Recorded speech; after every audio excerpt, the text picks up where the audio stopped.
Swastiastu. Om Swastiastu. Umat sedharma dimanapun Anda berada, kembali lagi bersama saya Komang Artabuana dalam acara Taksu Tutur Agama dan Seluruh Umat melalui kegiatan ini. Kegiatan ini merupakan kegiatan kelompok kerja penyuluh bekerjasama dengan penyelenggara Hindu Kabupaten Luhut Timur. Pada kesempatan kali ini, Jang tidak sendiri bersama kedua narasumber saya yang sudah ahli dan sudah memiliki kemampuan yang super di dalamnya. Narasumber yang pertama yaitu dengan Ibu Ida Ayu Mas Putri Andini SPD. Om Swastiastu Ibu Ayu. Om Swastiastu, Pak. Narasumber saya yang kedua yaitu Made Erna Sundari SPD. Om Swastiastu Ibu. Om Swastiastu. Bapak Ibu Mas Dharma yang berbahagia, kali ini kami akan membawakan sebuah tema yang tidak asing lagi di dalam kalangan umat Hindu, khususnya Hindu Bali. Hal ini juga merupakan sesuatu yang penting untuk diangkat sebagai pengetahuan untuk generasi yang akan datang, yakni mengenai arti dan makna kulkul di dalam ajaran agama Hindu. Langsung saja saya ingin ke narasumber, yaitu narasumber pertama dengan Ibu Ida Ayu Mas Putri Andini.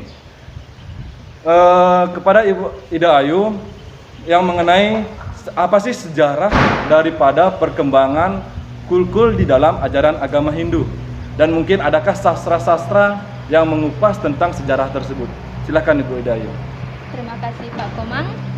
Umat Sudharma dimanapun berada, jadi berbicara mengenai kulkul, kulkul ini adalah salah satu alat komunikasi tradisional masyarakat Bali yang berupa bunyian dan umumnya terbuat dari kayu atau bambu. Kulkul ini juga merupakan salah satu benda peninggalan para leluhur kita. Nah, selain di Bali, kulkul atau yang lazimnya disebut dengan kentongan terdapat hampir di seluruh pelosok Indonesia. Jadi kulkul ini digunakan sebagai alat komunikasi secara tradisional oleh masyarakat Indonesia. Pada zaman pemerintahan Belanda di Indonesia, kulkul ini lebih terkenal dengan istilah atau nama tong-tong. Sedangkan pada zaman Jawa Hindu, kulkul ini lebih populer dengan istilah slit drum yang berupa tetabuhan yang terbuat dari bahan perunggu yang bentuknya memanjang. Nah, pada masyarakat Bali, istilah kulkul ini ditemukan dalam syair Jawa Hindu Sundemala, di mana kulkul atau kentongan yang kita kenal ini ada yang terbuat dari bambu, di mana ini dikhususkan digunakan atau dipakai untuk organisasi-organisasi seperti Siskamling dan organisasi-organisasi lain yang sifatnya umum. Nah, kemudian untuk kulkul yang permanen itu harus khusus terbuat dari kayu. Mengapa harus dari kayu?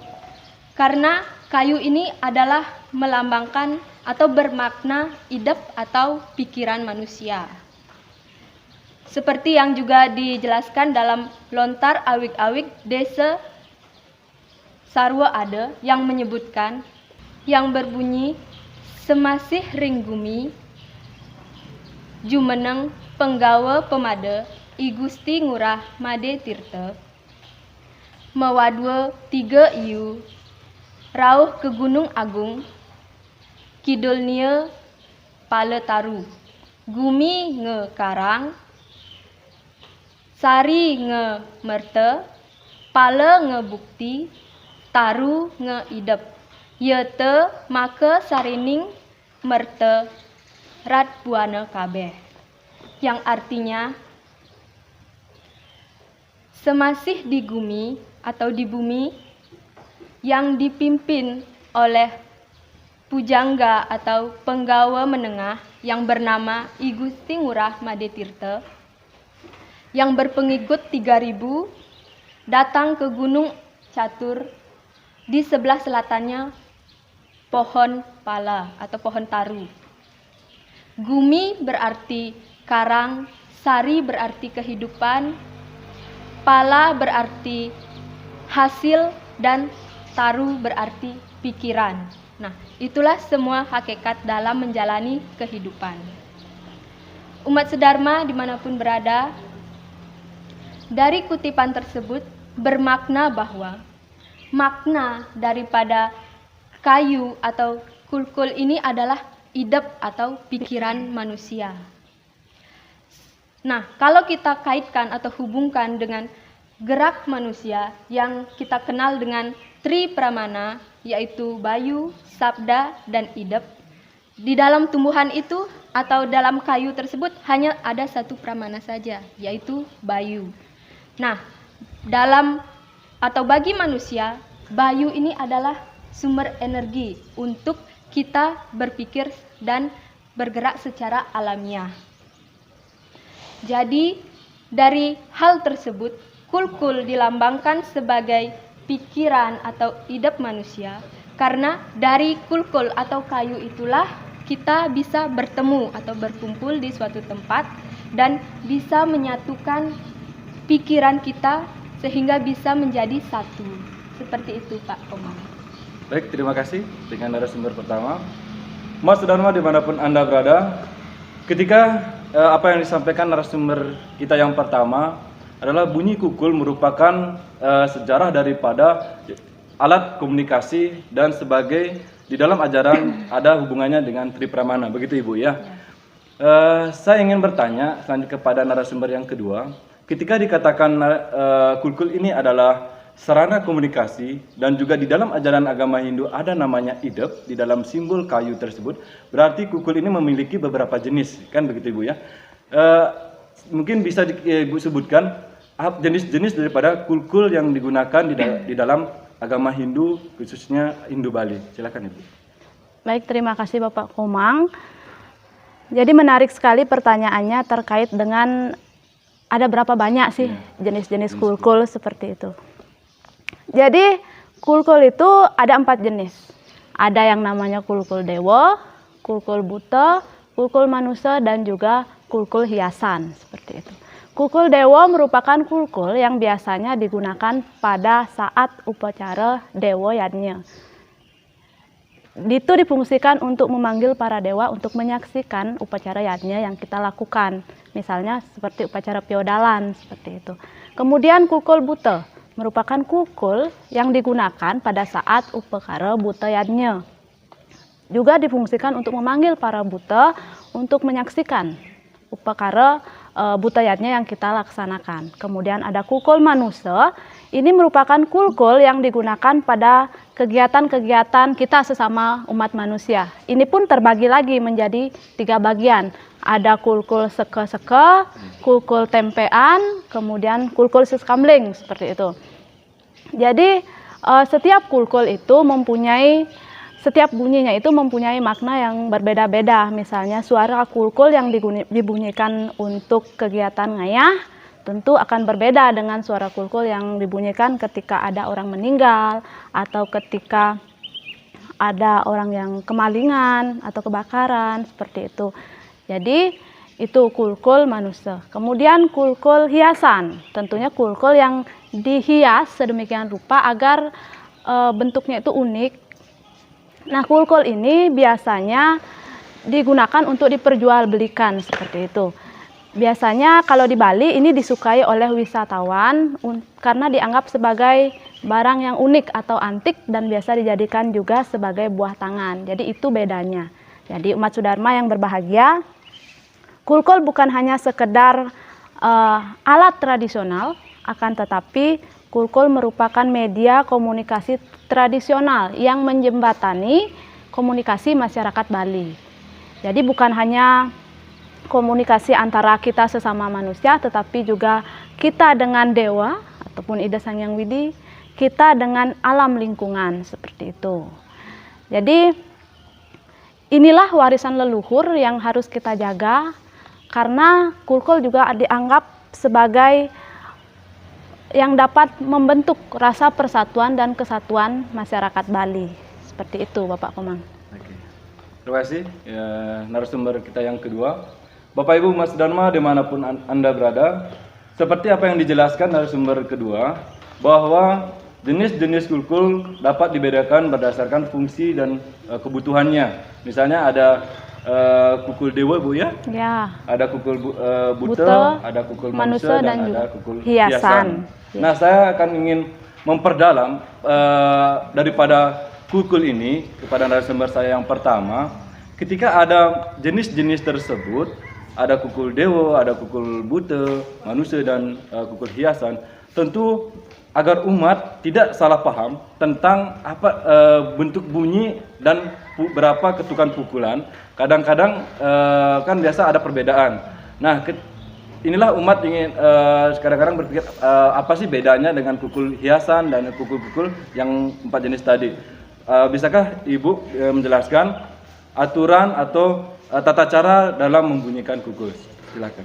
Jadi dalam membunyikan sebuah kulkul Pak Komang, Ya. tentunya kita memiliki tujuan untuk apa sebenarnya kulkul tersebut dibunyikan.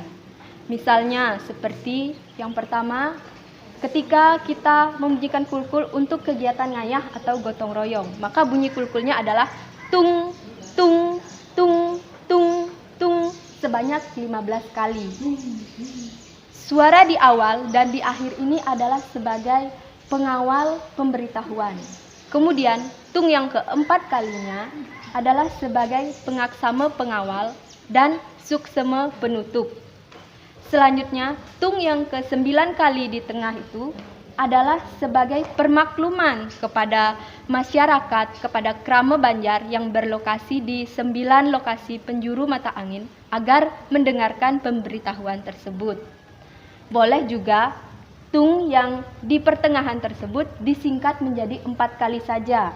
Ya, di mana maknanya adalah sama memberitahukan kepada seluruh warga yang berlokasi di 4 penjuru mata angin, baik itu di utara, selatan, barat maupun timur, agar bisa mendengarkan pemberitahuan tersebut.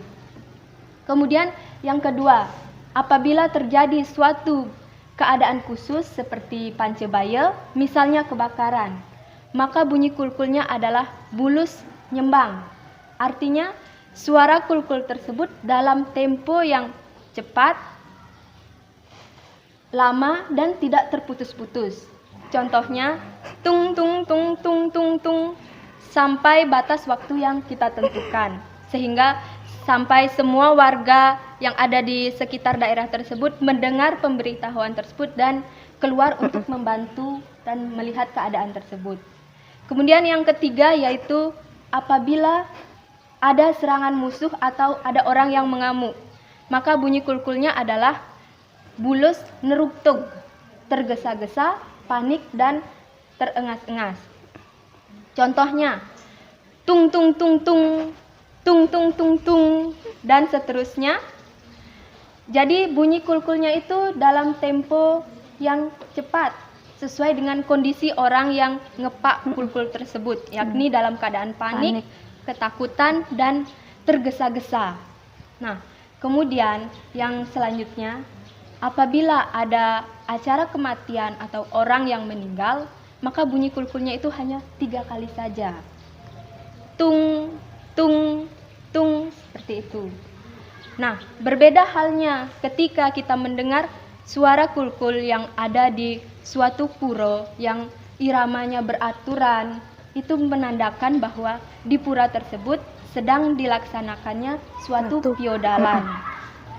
Selanjutnya, kulkul pengerupukan. Nah, dalam kulkul pengerupukan ini suaranya yaitu mecandetan, artinya saling bersahutan antara satu dengan yang lainnya, mengikuti irama yang ada. Jadi, suara kulkul pada saat pengerupukan ini tidak ada aturan yang mengikat. Yang penting dia ramai sesuai dengan fungsi pengerupukan tersebut, yakni untuk menetralisir para butekala.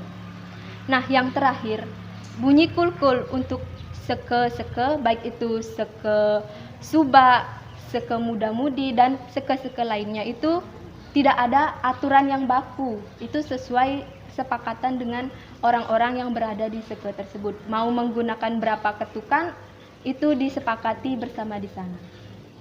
Terima kasih Pak Komang. Baik. Terima kasih. Demikian tadi apa yang dipaparkan oleh narasumber kita yang pertanyaan ketiga yang sangat luar biasa. Nah, ketika sekarang setiap kukul mempunyai arti dan makna, maka hal tersebut merupakan sesuatu yang sangat penting ya, narasumber ya. Sangat penting dan memiliki nilai yang sangat sakral. Nah, misalnya saja kukul hiasan dan kukul peringatan tentu ada sesuatu yang sangat urgent begitu ya. Namun saya ingin menitik beratkan ke narasumber yang selanjutnya ketika ini dikembalikan kepada sebuah upacara atau ritual. Apa boleh atau adakah dampak daripada ketika upacara tidak menggunakan kukul? Terima kasih, silakan Ibu. Baik, terima kasih Bapak Komang. Saya akan mencoba menjawab, tentu akan mengurangi makna dari upacara yatnya yang kita laksanakan karena kulkul di sini merupakan sesuatu atau benda yang sakral seperti itu. Itu wajib di dalam suatu upacara yatnya. Kenapa demikian? Karena Tiang juga pernah baca di dalam suatu buku dikatakan di dalam suatu upacara yatnya itu yang wajib ada itu disebut dengan panca gita. Panca yang artinya 5, gita yang artinya nyanyian atau suara. Apa-apa saja itu?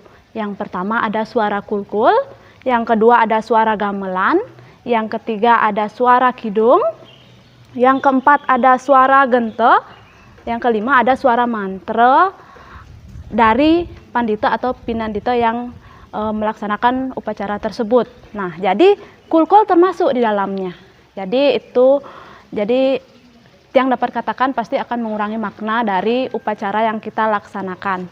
Tiang contohkan satu ketika kita sedang melaksanakan upacara mecaru. Jika Ibu Bapak umat Sudharma perhatikan pada saat upacara mecaru itu biasa kita keliling sebanyak 3 kali, ada yang memegang sampat, tulud, kulkul. Nah, ada yang menyanyi Om Namah Shivaya yang seperti itu. Di sana kan difungsikan kulkul. Apa fungsi dari kulkul itu? Itu berfungsi untuk memanggil para buta kala bahwa kita telah menghaturkan atau melaksanakan upacara pecaruan tersebut. Sekian Bapak Komang. Baik, terima kasih narasumber. Sangat luar biasa umat Sudharma dimanapun Anda berada, apa yang dijelaskan mengenai arti dan makna daripada sebuah kulkul. Umat Sudharma dimanapun Anda berada, demikian acara taksu atau tutur agama seluruh umat ini. Semoga apa yang kami lakukan ini bisa bermanfaat dan berguna untuk pengetahuan agama dalam umat Hindu dimanapun Anda berada. Sebelum Tiang tutup, ucapan terima kasih yang kepada Bapak Parisade Desa Pepuro Barat dan adat serta jajarannya yang telah memberikan tempat dan lokasinya untuk kegiatan ini bisa berjalan dengan lancar. Tiang tutup dengan pramesanti. Om Santi Santi Santi Om.